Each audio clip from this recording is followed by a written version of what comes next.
Before you order that bucket, ask yourself, when did your favorite, original recipe stop tasting original? You're not imagining it. Today we're exposing 5 fried chicken chains that quietly traded flavor and care for speed and margin, and 3 that still do it right. Hey Morgan, well KFC is going to be rolling out Beyond Meat fried chicken breasts nationwide starting next Monday.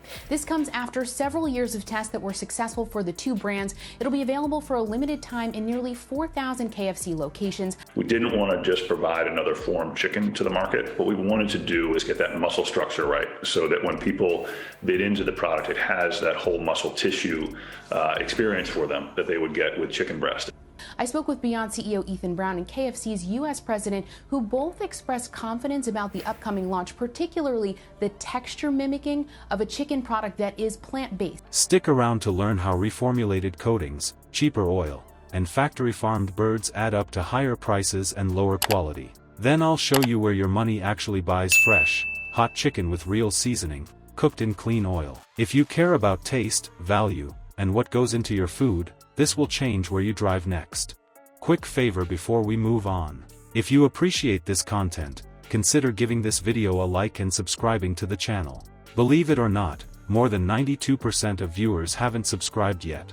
It's free and only takes a second, but it means the world to us. So did you subscribe already? Great, thank you so much for your support. Now back to the video. Beyond also brought on 2 Tyson execs in December in COO and Chief Supply Chain Officer roles. Both Beyond and KFC execs pointing to changing consumer preferences and also good timing in January for this anticipated product launch. Nearly a year ago, Beyond announced a formal partnership with Yum Brands to make exclusive meat substitutes for Pizza Hut, Taco Bell, and KFC. 90% of the customers that are buying Beyond and plant-based proteins in the grocery also eat meat, so they're using it as a way to reduce the amount of animal-based protein in their diets. And we think it's bigger than just a trend. Think your go-to bucket got flatter and greasier? You're not imagining it. The flavor didn't fade by accident, it was managed.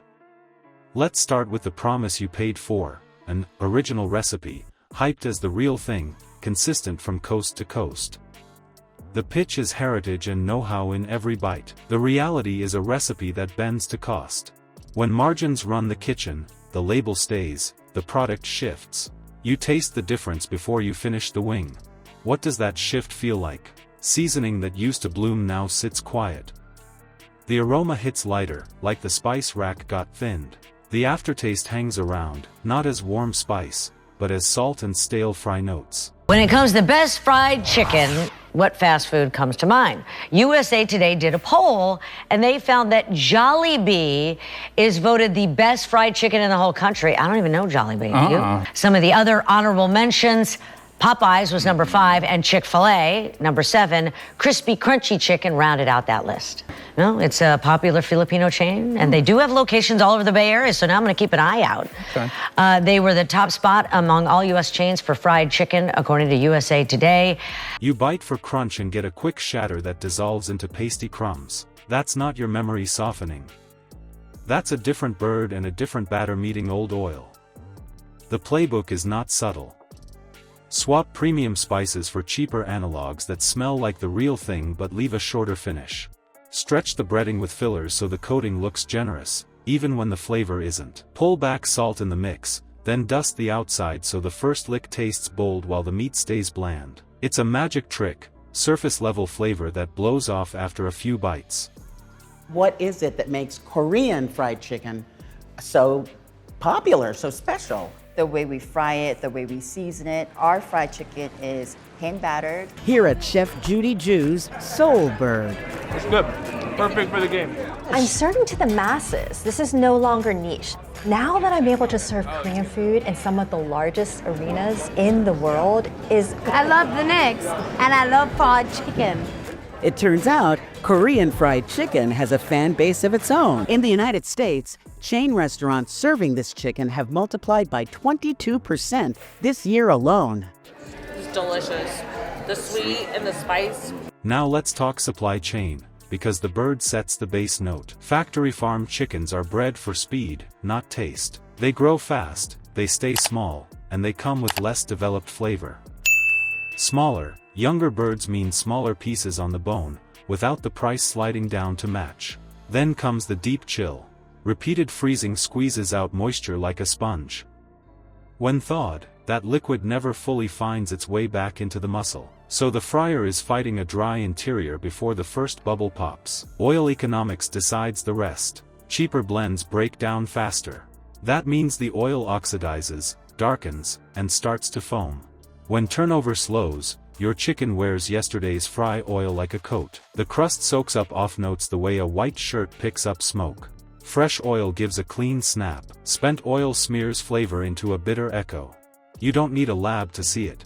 Health inspections often include notes on oil quality and filtration. Former crew talk about long gaps between oil changes when the rush never stops and the filter cart gathers dust. Training leans hard on speed and sameness.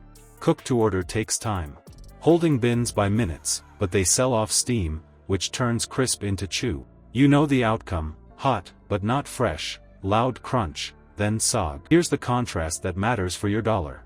The spots that do it right keep a simple log for oil changes, filter on schedule, and fry to order in tight batches. That system forces fresh oil to circulate, keeps crumbs out, and delivers a clean crunch that doesn't taste like last night's fries. No wizardry, just discipline and a timer. Now, the real kicker. That famous blend of herbs and spices probably doesn't hit like you remember. When spices get swapped for cheaper stand-ins, the top notes fade and the base turns flat. Chains often use analogs that copy aroma but not depth, so the first whiff promises more than the bite delivers. Add in smaller, younger birds, and your pieces shrink while the bill doesn't. You're paying for the story on the bucket, not the reality in your hand. If you've noticed a box dripping more grease than usual, that's not a one-off bad day. That's thick breading designed to bulk up a tiny piece, fried in oil that's been pushed too long. It's heavy, fills you fast, and leaves you thirsty. And that's the plan: sell fullness, not flavor. So where did the flavor go? Into cheaper spice builds, stretched breading, leaner salt, fast-grown birds, and tired oil. Now let's move on to where your money actually lands you: fresh, hot chicken cooked in clean oil, with seasoning that comes from the meat, not a gimmick. The gap between the story on the bucket and the chicken in your hand isn't a slip-up. It's the plan. Branding does the heavy lift while the kitchen leans on cheaper blends, younger birds, and oil that works overtime. You pay for heritage. You get shortcuts. The truth is, flavor loses when budgets win. If this gave you something to chew on, hit like, subscribe, and share it with someone who still thinks original recipe means original. Your money has power. Spend it where the marinade hits the meat and the oil runs clean. Like and subscribe to help us keep the spotlight on the food industry's best-kept secrets.